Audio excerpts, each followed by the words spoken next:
Obama's gun control, using police as a weapon of propaganda.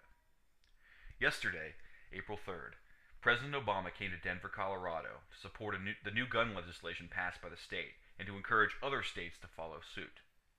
Though this is not surprising, what was shocking was the backdrop of the president. To those who didn't watch, standing behind President Obama were rows of uniformed police officers smiling and nodding at every word of the president. Though certainly not illegal, it made my stomach churn at the thought of public servants expressing such bias towards one side of an issue. It's vital that police and military demonstrate a commitment to public service to all, to everyone, without any bias or to the slightest hint of favoritism. When organizations that represent police, military, or any public service positions take positions on candidates, policy, or highly debated issues, it can cause rifts between those public servants and those they serve.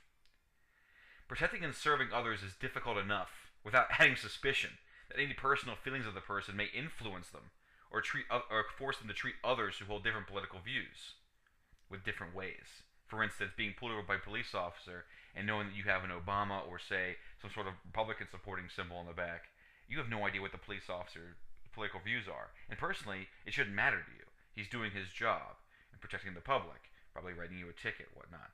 But if you watch something like that, especially if you live in Denver, and you're, say, a Republican, Libertarian, or whatnot, and you show that, and you now know that the Denver Police Department supports the president's gun control legislation, the gun control push, now that might make you feel a little bit uneasy when he walks up to you, and also make you debate whether or not the reason you had a ticket, the reason you were fined a certain amount, wasn't because of what crime you committed, but rather his political views versus yours.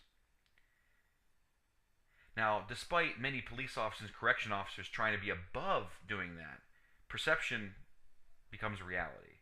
And I have to be very honest with you. I'm very happy that so many sheriffs, police officers, and police chiefs in Colorado and across the country are outraged by the use of police in President Obama's gun control speech in Denver. In today's tumultuous times, where people are very hesitant to trust their government, having police play pawns in political schemes only further drives a spike between police and those they serve. Especially when you look at the current issues facing today with the police states and so forth, people were starting to talk about with the DHS buying armored vehicles and 2 billion rounds. We talk about police being more militarized and treating people less like people and and people that they serve, and rather treating us all like suspects and treating us more like enemies of the state than anything else. Having them play pawns in a scheme essentially makes people trust them less and less likely to help them whenever they have investigations. It also reinforces a perspective of many that the police are less public servants and more like ranchers trying to corral the cattle in. Now, granted, I don't know many police officers. Most of the police I know are local police. I don't know many state, I don't know many sheriff deputies. But I'll tell you now, those that want to stand up against this, I strongly encourage you to do so. Because it's going to do two things. The first thing it's going to do is make sure that you let people know that you are not going to be part of a biased political message as a public servant. And that is admirable. The second thing it does is going to bolster trust with those on both sides, realizing that, hey, this is an honorable guy or gal, and they're going to stand up for what their job is and not for what somebody's political dealings are. And I can really appreciate that. And also, I want people to get more active locally. I have written letters, sent emails to my sheriffs, to police chiefs, any elected officials, and saying, hey, this is what I like to see, this is what I don't like to see. And they respond. People don't realize, I think it's because of mainstream media, that most people, they always want to deal with the federal level. Emailing and sending letters to their congressmen, their senators, the president, and so forth. And that's great. I certainly don't want to stifle that. But we can build walls against policy at many different levels. You can do it at your town level, township, county, state.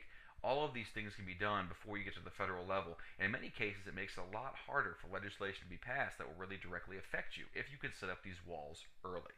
So I encourage you to do so. And in cases like what happened in Denver, Colorado yesterday, do the same thing. Call your sheriff and ask him what his opinion is. Let him know that you do not want them to take part in any kind of biased political debate and remain neutral in these areas. It's going to help make you feel better, and also it's going to give you a better feeling of what your local government is like and what they think about these issues. All right, thanks for listening.